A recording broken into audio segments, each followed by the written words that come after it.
बिस्मिल्लाहिर्रहमानिर्रहीम नहमदुहु व नसल्ली व नसल्लिमु अला रसूलिहिल करीम। तमाम देखने और सुनने वालों को अस्सलामु अलैकुम व रहमतुल्लाहि व बरकातुहू। पाकिस्तान की तारीख़ में जब से हमने होश संभाला है, हम जो सियासत का खेल देख रहे थे, पीपल पार्टी और नून लीग, पीपल पार्टी और नून लीग, कभी पीपल पार्टी कभी नून लीग, कभी पीपल पार्टी कभी नून लीग, अब बारियाँ लगी हुई थीं और कोई उनको चैलेंज करने वाला नहीं था। आज आके दीनी जमातें थीं, दीनी जमातों में भी कभी कभी कोई एक आधी पार्टी जिसका मसला चल जाता था नून लीग के साथ या पीपल पार्टी के साथ, वो दूसरियों को दरमियान राह में छोड़ के खुद हुकूमत में शामिल हो जाती थी। ऐसा चलता रहा। कौमी इत्तेहाद में भी ऐसा हुआ। कौमी इत्तेहाद में भी जमीयत उलमा पाकिस्तान और तहरीक इस्तिकलाल के अलावा बाकी तमाम जमातें ज़ियाउल हक़ के साथ शामिल हो गई। उसके बाद भी ऐसा ही चलता है तकरीबन।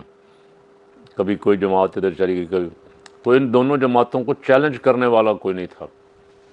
अब पहली दफ़ा इन दोनों जमातों को चैलेंज इमरान खान ने किया और इमरान खान ने इनको ऐसा एक्सपोज किया कि आप देख लें कि ये मुनाफ़क़त की किस इंतहा पे थी दोनों जमातें। आप शहबाज शरीफ की तकरीर निकाल के देख लें, आप वीडियो वायरल है उनकी, पेट फाड़ूंगा, घसीटूंगा, ना घसीटूँ तो मेरा नाम शहबाज शरीफ नहीं है, ना घसीटूँ तो ये है, ना घसीटूँ। और वही कुछ उधर से जरदारी साहब भी बहुत कुछ, बेनज़ीर भुट्टो मरहुमा भी कहती थी कि ये सिक्योरिटी रिस्क हैं, ये लुटेरे हैं, ये आते हैं और पैसा इकट्ठा करके फिर लंदन चले जाते हैं। तो ये तमाशा ही हम देखते आए, हम भी इसका शिकार होते रहे, कोई शक नहीं। कौम की, मुल्क व मिल्लत के वसी तर मफाद में हम कभी नून लीग का साथ देते रहे, कभी पीपी का साथ देते रहे, लेकिन ख़ान ने आके इन दोनों को एक्सपोज किया। ख़ान का कोई बड़े से बड़ा मुखालिफ जो है, जो उसकी कोई अच्छी बात को भी ना माने, कम से कम ये तो ज़रूर मानता है कि उसने आके इन दोनों जमातों को अवामी कटहरे में खड़ा कर दिया। अब अभी कल ख़बर मैंने देखी तो मुझे ये सारी बातें दोबारा याद आ गई। पीपल पार्टी और नून लीग के दरमियान मीटिंग हुई, इनके बड़ों के दरमियान। उसका उन्वान तो यही बताया गया कि ज़िमनी इंतखाबात में दोनों जमातों ने मिल के इलेक्शन लड़ने का फ़ैसला किया है। लेकिन वाकफ़ान हाल कुछ और भी ख़बरें दे रहे हैं कि और भी बहुत सारी बातें हुई हैं कि कैसे अब जो मसला इनको दरपेश है उससे कैसे निपटना है। ये सारी बातें इनको मैं छोड़ता हूँ यहीं। ज़िमनी इलेक्शन मिल के लड़ने का, ज़िमनी इलेक्शन अगर तो आपने 9 फरवरी वाला ही काम करना है तो फिर फ़ायदा ही कोई नहीं था करवाने का, आप करवाते ही ना। लेकिन आपने तो बड़ी तगदो की इसके लिए कि पहले उनको सज़ाएँ दिलवाईं, फिर नाअहल करार दिया और अभी तक उनके केस अदालतों में लगे नहीं हैं, उनकी अपीलें सुनी नहीं गई।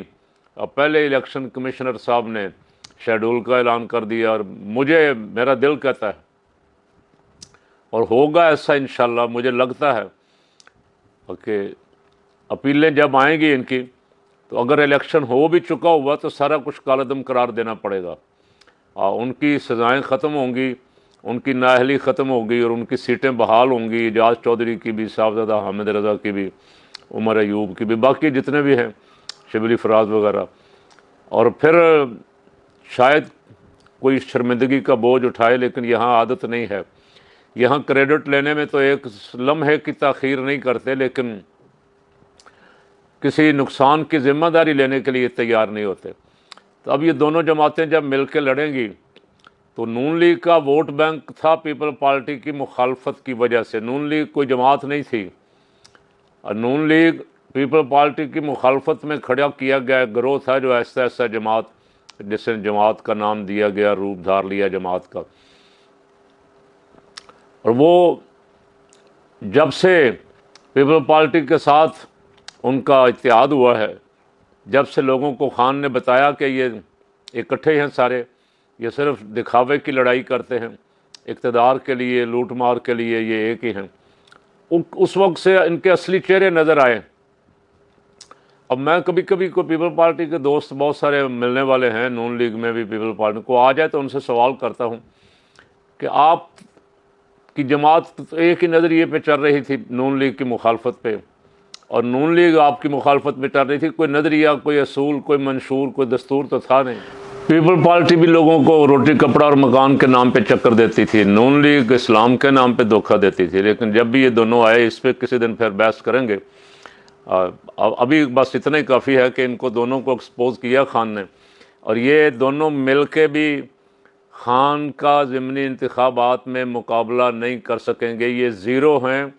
ये 1,00,000 1,50,000 वोट से 2-3 हज़ार पे आए थे पीपल पार्टी वाले, 2-3 हज़ार से 200-300 पे आ गए। और 8 फरवरी वाले इलेक्शन में यही हाल नून लीग का हुआ।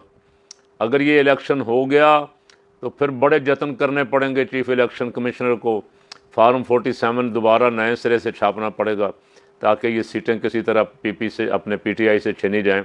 ये सीटें पीटीआई की हैं, उनको वहाँ इन सीटों पे अब हराना और ज़्यादा मुश्किल हो गया है। जो आपने हालात बना दिए हैं, खान अंदर, खान का भांजा हसान न्याजी अंदर, खान की बहनों को कई दफ़ा गिरफ़्तार किया छोड़ा, अब उसके भांजों को गिरफ़्तार किया हुआ। तो जो जो आप जुल्म बढ़ाते जाते हैं तो उसकी मकबूलियत अवाम में और बढ़ती जा रही है। 88 और 92% तो आपके अपने सर्वे बता चुके हैं। तो अब आप उसका इलेक्शन में मुकाबला कैसे करेंगे? अल्लाह करे आप भी, मेरे सुनने वाले भी, चूँकि हमारा अल्हम्दुलिल्लाह देखने का, सुनने का, ज़िक्र करने का सारा अंदाज़ पॉजिटिव है। हम चाहते हैं कि जो सुनने वाले हैं या जहाँ तक हमारी आवाज़ पहुँचती है, अब वो भी मुल्क को लाइन पे, सिरात मुस्तकीम पे रखने के लिए अदल व इंसाफ के फ़ैसले करें, बददियानती छोड़ दें, 45 पे जो जीतता है उसे जीतने दें, या इलेक्शन का ड्रामा ही ख़त्म कर दें। दूसरी एक बड़ी ख़बर है, वो इससे भी बहुत बड़ी ख़बर है और बहुत अच्छी ख़बर है। उस पर 2-3 दिन से कुछ कहना चाह रहा था। इसहाक डार साहब बांग्लादेश गए हुए हैं और बांग्लादेश में उनका अच्छा इस्तकबाल किया उन्होंने, हुक्मरानों ने, और बहुत सारी मीटिंगें और जितने बयानात आए हैं बड़े पॉजिटिव हैं।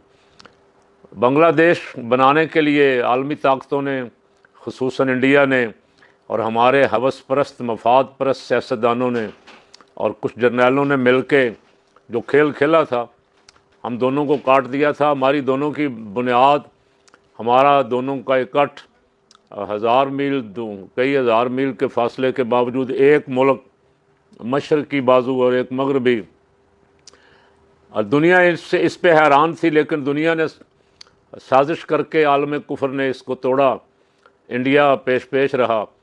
अब अल्लाह को मंजूर यही था। और ये रिश्ता, चूँकि पाकिस्तान का मतलब क्या, ला इलाहा इल्लल्लाह, ये सिर्फ यहाँ ही नहीं गूंजता था, ये बांग्लादेश में भी गूंजता था और उन्होंने हमसे ज़्यादा कुर्बानियाँ दी।